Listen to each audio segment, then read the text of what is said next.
Hola a todos. Para el día de hoy vamos a terminar una clase de tejido conectivo.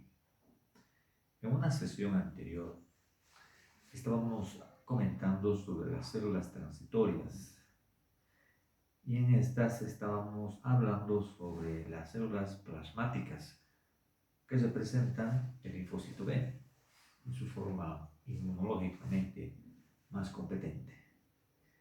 Y el porqué del nombre que tiene como célula con núcleo en carátula de reloj o núcleo en rueda de carreta. Pues la respuesta está en su cromatina. Su cromatina adopta una disposición que va de adentro hacia afuera. Le da una imagen algo parecida a la carátula de un reloj. Pues algunas células tienen denominativos, tienen sinónimos, otros nombres, así como el adipocito blanco, como también puede denominarse célula con perfil en anillo de sello. Y la plasmática, célula con núcleo en carátula de reloj o en rueda de carreta. Les dan alguna semejanza a estos objetos para tratar de recordarlos. Y ahora vamos a observar, hablando sobre el tejido adiposo, sobre el almacenamiento y la liberación de grasa. Vamos a hablar un poco sobre el metabolismo de estas células, cómo trabajan con respecto a las grasas, a los lípidos. Y comentaríamos la forma en la que se puede absorber estas grasas en el duodeno, claro. Si tuviésemos un alimento rico en grasas, en el duodeno se van a degradar gracias a unas enzimas provenientes del páncreas exócrino, que son las lipasas pancreáticas. Duodeno, intestino delgado. En el duodeno tenemos la lipasa pancreática del páncreas para la degradación de las grasas. La lipasa pancreática en el duodeno va a degradar las grasas en ácidos grasos y glicerol.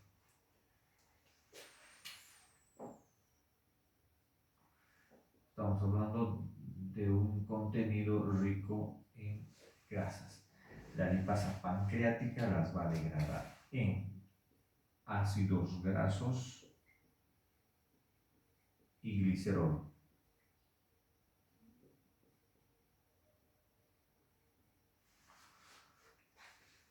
Y es así en esta forma en la que se absorben por los enterocitos. Los enterocitos son las células más numerosas del tubo digestivo. No son más que las células cilíndricas. En el duodeno tienen microvellosidades. Ahora, ácidos grasos y glicerol. Esto ya es en los enterocitos.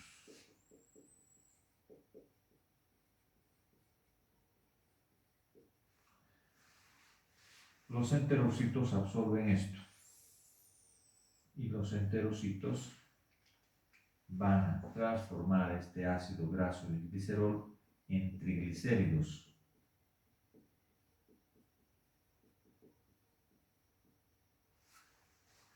Se forman los triglicéridos en su interior.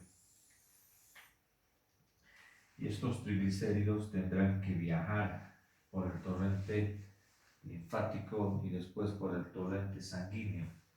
Los triglicéridos van a salir al espacio extracelular, van a entrar a los quelíferos. Los quelíferos son vasos linfáticos que están en cada vellosidad intestinal. Y acá siguen la corriente de la linfa, van a llegar a los vasos linfáticos, conductos linfáticos, y de ahí tendrán que llegar a la sangre, al sistema vascular sanguíneo. Y una vez que llegan al tejido adiposo, como kilomicrones ya, kilomicrones, micrones. Van a viajar como kilomicrones en la sangre. Linfa, sangre. Van a llegar hasta el tejido adiposo.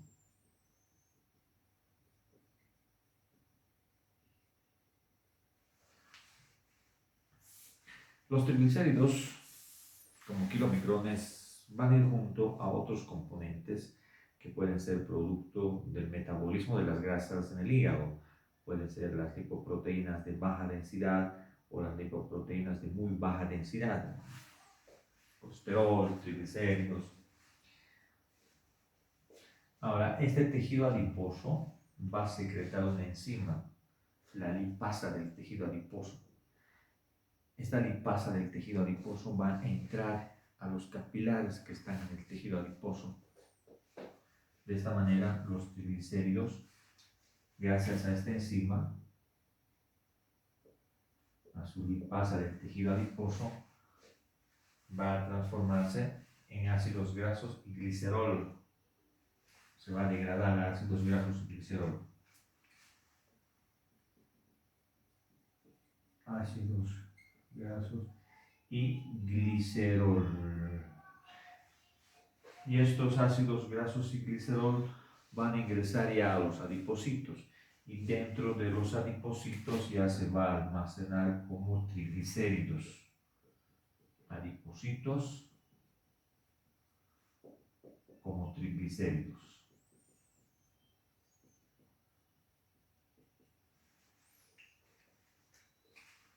Acá tenemos el adipocito blanco.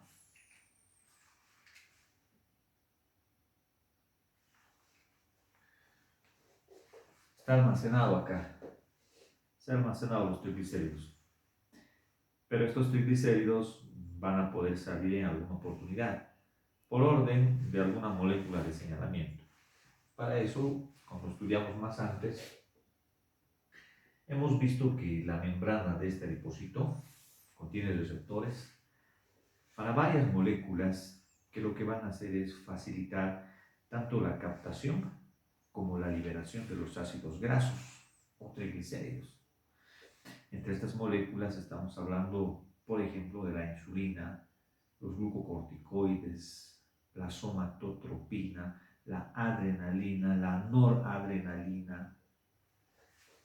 Si acá llegaría la adrenalina y la noradrenalina, estas hormonas que están producidas en la médula de la glándula suprarrenal, van a llegar a la membrana, tienen receptores para esas dos hormonas y se va a lograr una reacción para que se puedan liberar estos triglicéridos como ácidos grasos y glicerol para que puedan ser utilizados como una fuente de energía, ¿no?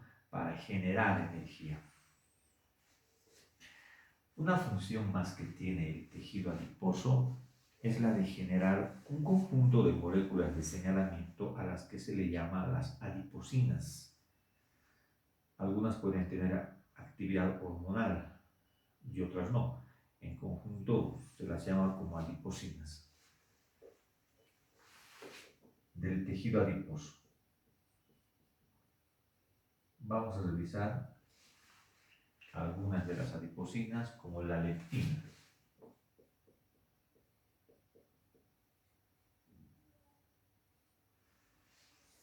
Esta hormona lo que hace es inhibir las ansias de comer. Entonces trata de inactivar el centro del apetito. Va a inhibir el centro del apetito. Inhibe el hambre.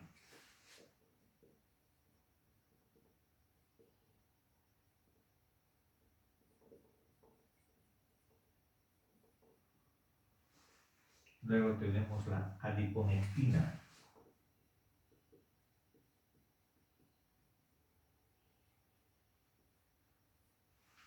La adiponectina va a tener una función de facilitar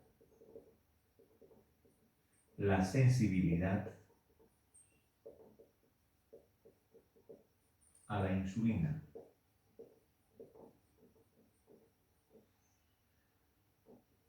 Del músculo esquelético.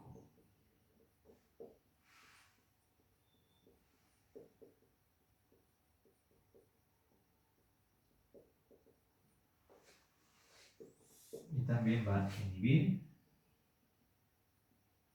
la secreción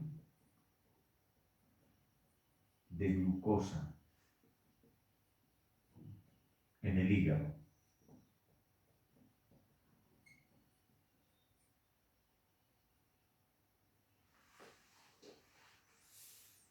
Si se facilita la sensibilidad a la insulina, esto va a facilitar de que el músculo cardíaco pueda internalizar más glucosa en su interior. Y sobre el hígado va a impedir, va a evitar de que pueda secretarse esta glucosa. Ahora tenemos otra molécula más, que es la proteína fijadora de retinol. Vamos a revisar hasta esta más. Esta proteína fijadora de retinol tiene una función inversa a la adiponectina. Entonces, lo que va a realizar va a ser producir resistencia a la insulina.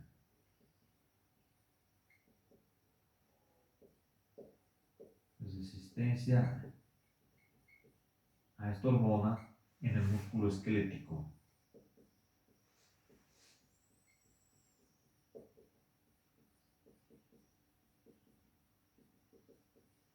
El efecto es opuesto.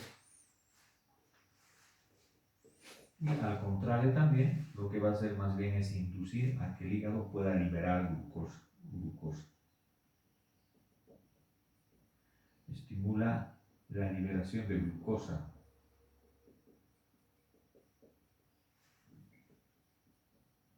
Por parte del hígado.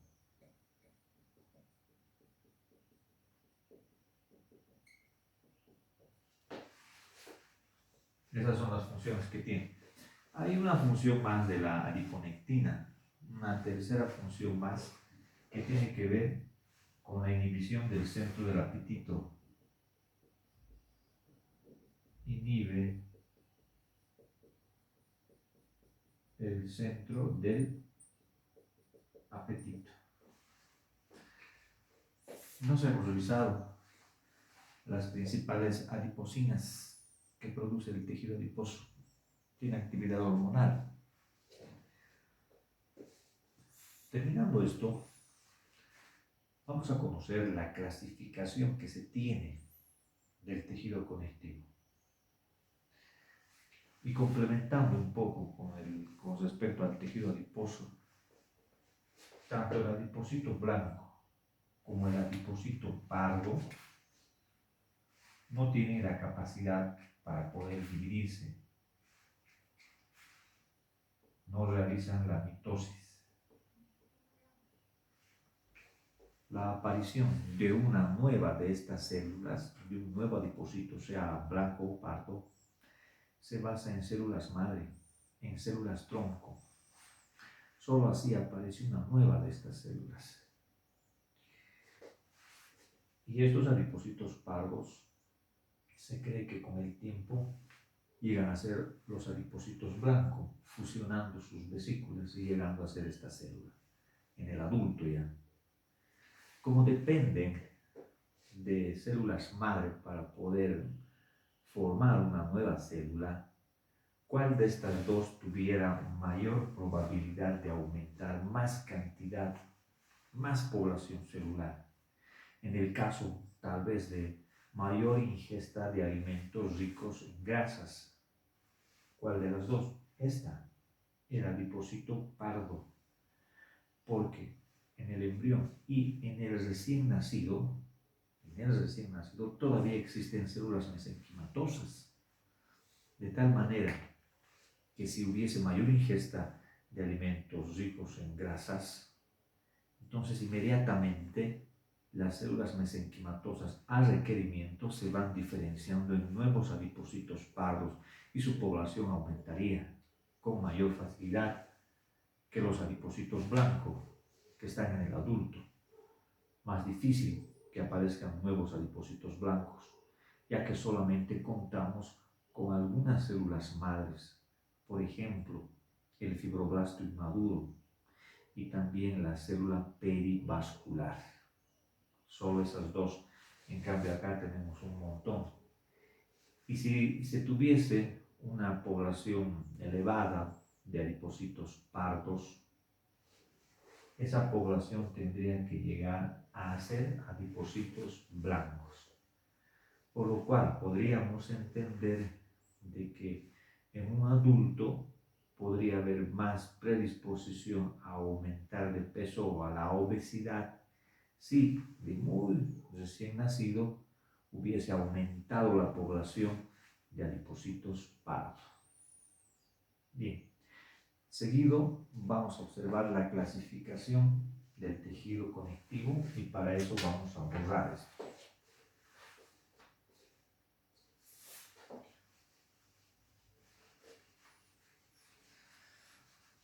Vamos a realizar un organizador gráfico para tratar de explicar cada uno de estos tejidos.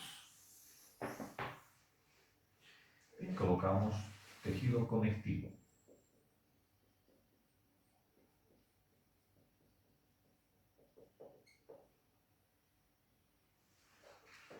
Se clasifica en tres tipos de tejido conectivo.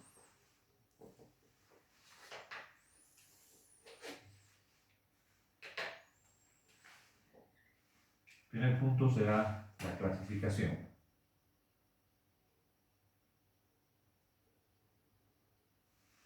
Se va a clasificar en tejido conectivo embrionario. Esta es una variedad de tejido conectivo en el embrión.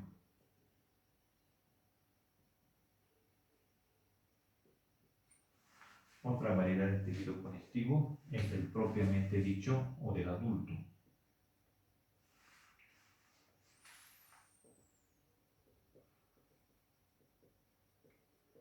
Tejido conectivo común también se llama.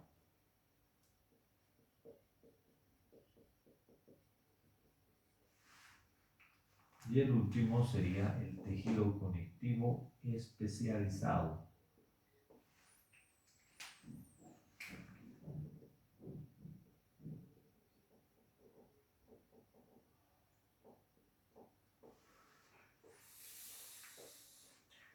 Ahora vamos a ver qué tipos de tejido conectivo embrionario existen.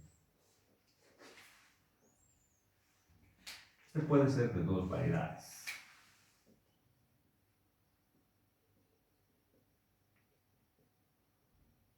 Puede ser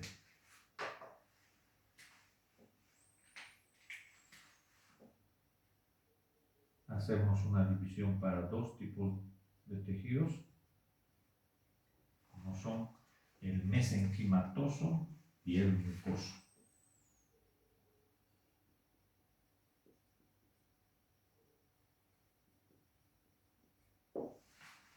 Y acá el mucoso.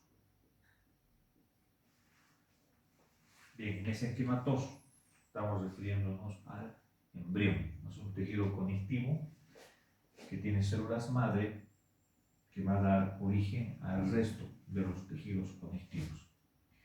¿Dónde se encuentra? Vamos a ver su localización.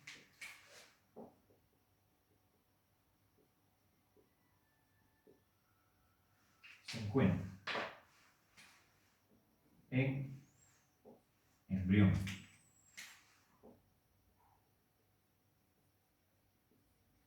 ¿Y cómo se observa este tejido? Sus células son ovales, vamos a ser un poquito más grandes, con unas prolongaciones cortas. Estas células con capacidad pluripotencial van a viajar a diferentes regiones en el cuerpo y van a ir diferenciándose en el resto de tejidos conectivos. Por eso tienen una capacidad pluripotencial, son células tronco, son células madre. Se cree que solamente existe en el embrión, pero también hay en el adulto. Tejido mesenquimatoso, si nosotros recordamos una clase pasada del tejido conectivo, estudiamos unas células que se encuentran alrededor de los vasos sanguíneos de menor calibre. Estoy hablando de los pericitos o células perivasculares. Esas células representan tejido conectivo embrionario en el adulto y también en la pulpa de los dientes, en el embrión. Pero colocamos acá como pericitos y acá colocamos pulpa dental y tendríamos todas las localizaciones, recordando que estas dos localizaciones corresponden al adulto, ya no al embrión. Mucoso. ¿Dónde vamos a encontrar este tejido conectivo embrionario?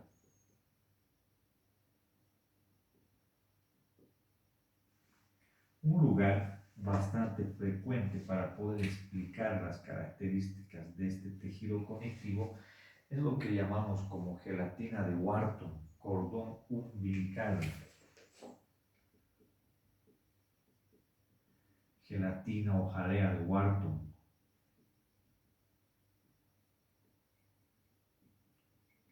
Cordón umbilical.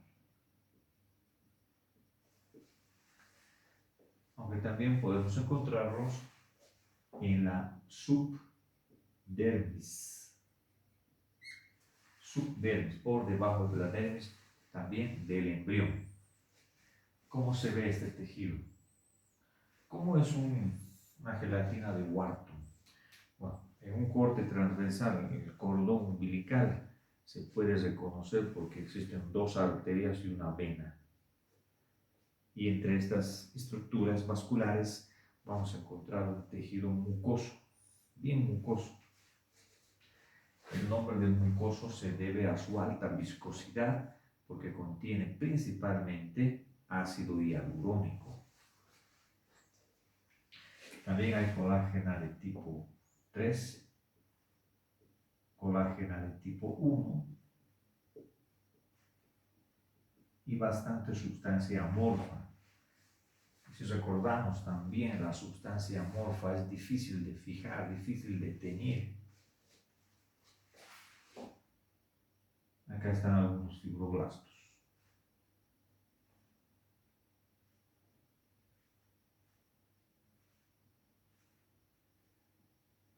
Ese es el tejido conectivo mucoso embrional, bastante denso, bastante viscoso, rico en bastante sustancia amorfa, ácido hialurónico. Ahora seguimos con el tejido conectivo, propiamente dicho, o tejido conectivo del adulto. Se va a clasificar en 4 variedades.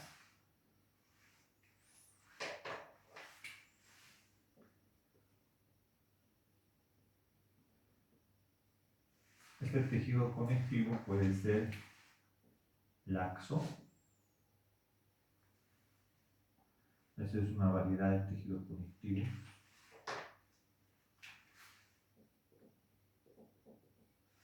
Puede ser denso.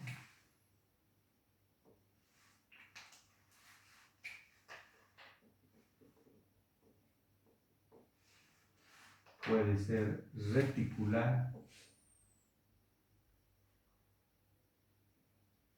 Y puede ser adiposo.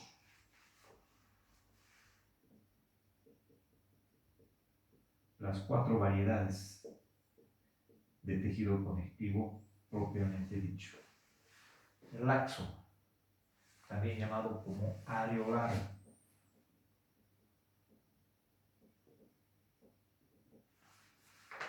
Este tejido conectivo es muy rico en componentes celulares, aunque tiene fibras elásticas, fibras colágenas, fibras reticulares, pero el componente esencial son las células. También tiene sustancia amorfa. pero representativo no es el componente fibroso. Eso ya es de un tejido que es denso, que es fibroso, este es laxo, entonces es más celular. Vamos a ver su localización.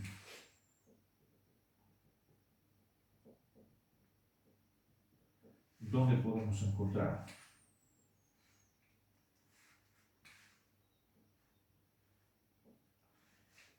Lámina propia. La lámina propia del tubo digestivo.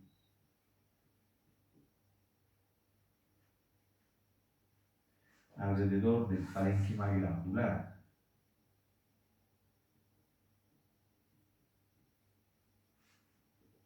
Alrededor de las glándulas. También podemos encontrarlo junto a la adventicia de vasos sanguíneos.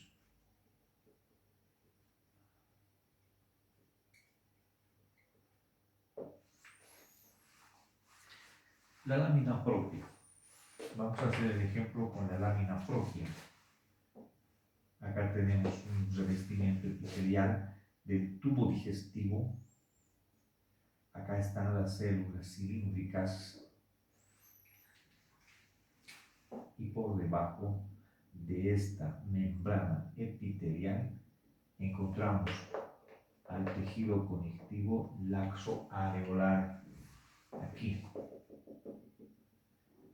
es bastante celular, tiene muchas células.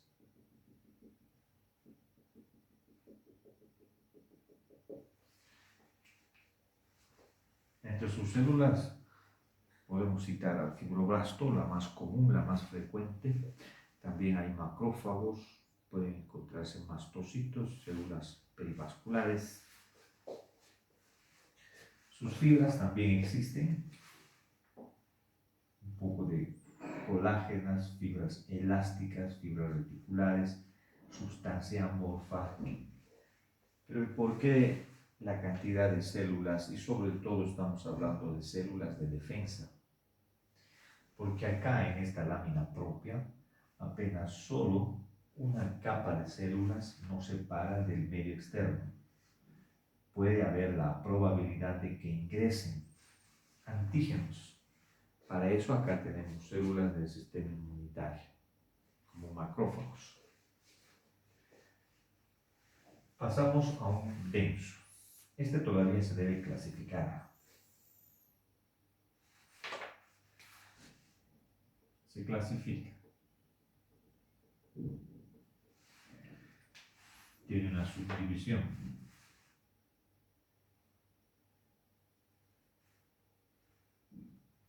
Denso significa que posee mayor cantidad de fibras, que su componente principal son las fibras, no las células. Denso. Irregular. Y denso. Regular.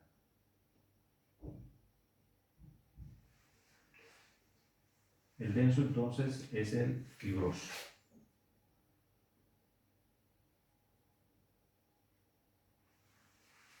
Irregular. Primero veremos sus localizaciones. ¿Dónde encontramos este tejido? Para ver sus características.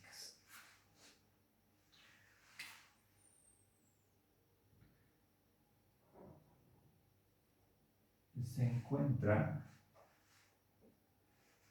en dermis. Estoy hablando de la piel. Cápsulas de órganos. Cápsulas de órganos puede ser la cápsula del testículo, la cápsula del ganglio linfático, puede ser la cápsula también del cartílago, como es el pericondrio, periósteo en el hueso. Esas cápsulas, las vainas de un nervio periférico, como son el epineuro, el perineuro, Lo mismo en el músculo. En el músculo ya se llaman epimicio, perimicio. Son tejido conectivo denso y regular que protege a ese órgano, ¿no? Bien fibroso. Y cuando se ven esas muestras al microscopio, en cualquier tipo de corte, la colágena está en desorden. Las fibras colágenas se pueden ver longitudinalmente, transversalmente, oblicuas. No existe un ordenamiento paralelo de las fibras y se ve así. Tiene también sustancia amorfa, pero lo esencial son las fibras. Acá están sus células también. Ahora vamos al regular, que el regular aún se va a clasificar en dos.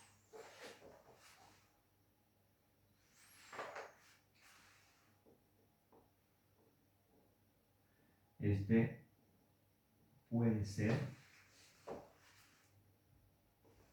acá tenemos una división, dos variedades, dependiendo del tipo de proteína. O puede ser colagenoso o puede ser elástico. Colagenoso. Vamos a ver localizaciones. ¿Dónde encontramos?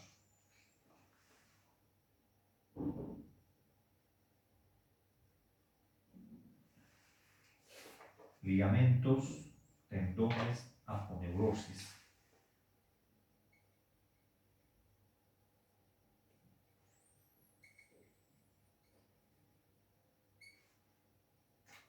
Aponeurosis. Pero ¿cómo se observaría este tejido? El irregular, en cualquier dirección las fibras. El regular, sus fibras lo más paralelo posible. El colagenoso tendrá sus fibras paralelas. Vamos a hacerlo aquí, aunque pequeño. Fibras colágenas. Las mismas fibras que acá, solamente que paralelas. Y el componente celular también está presente ahí, sus fibroblastos. Entonces es muy diferente la observación de un denso irregular y de un denso regular. Ahora vamos con el elástico. Vamos a ver dónde encontramos.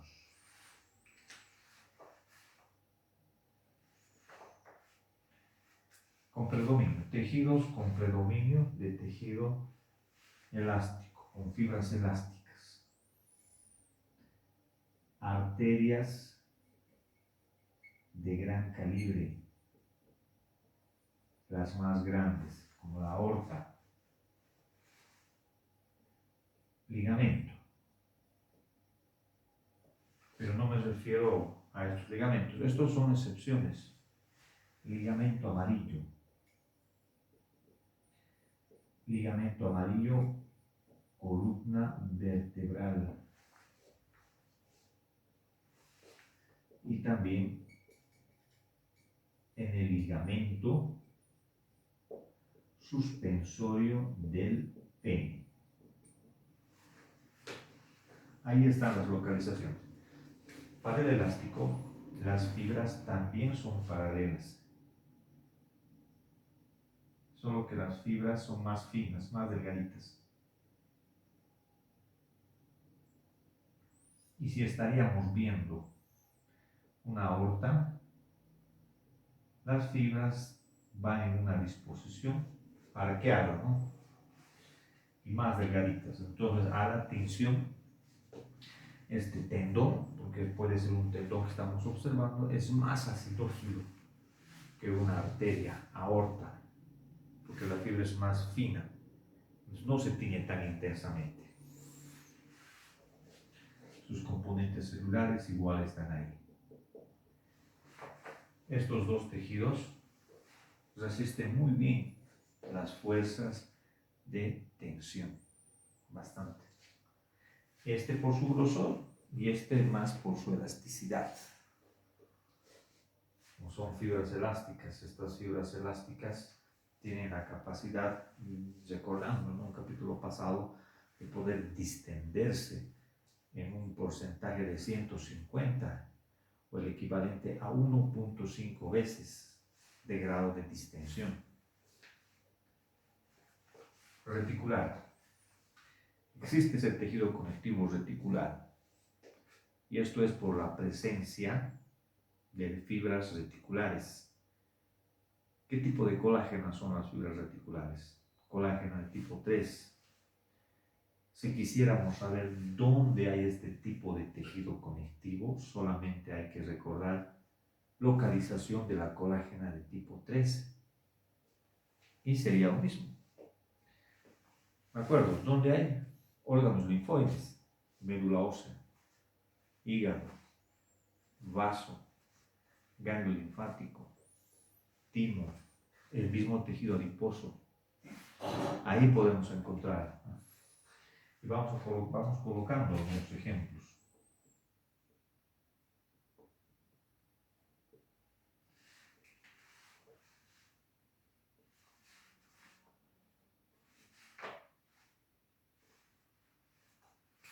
Médula ósea.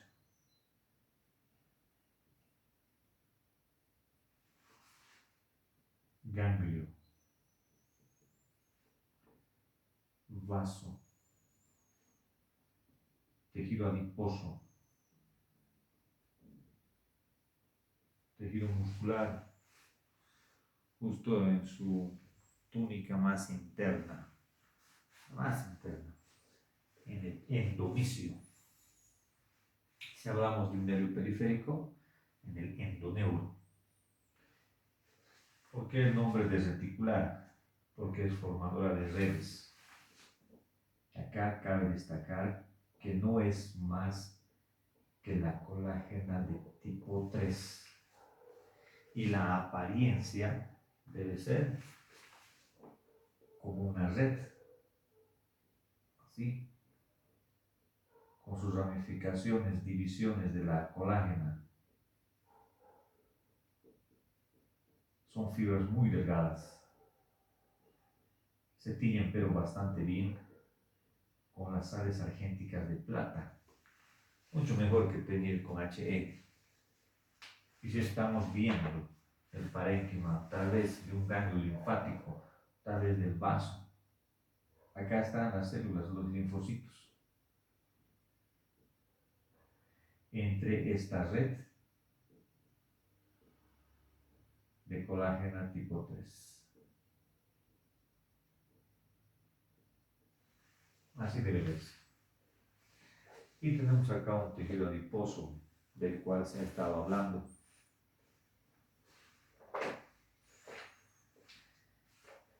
División.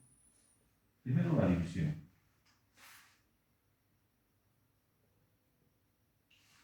Se divide. Y sabemos que existen dos variedades de tejido adiposo, ¿no? El pardo del embrión, del recién nacido, y el blanco del adulto. Y un ejemplo característico es la hipodermis, por debajo de la dermis, el panículo adiposo, tejido celular subcutáneo o aponeurosis superficial. Y nos falta el tejido conectivo especializado. Este tejido, claro que no lo vamos a describir acá, porque representa capítulos íntegros que se van a ver posteriormente ya desde la siguiente sesión. Puede ser.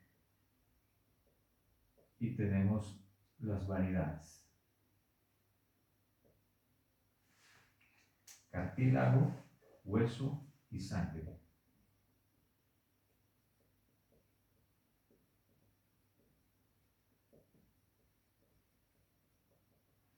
Esos son los tejidos conectivos especializados.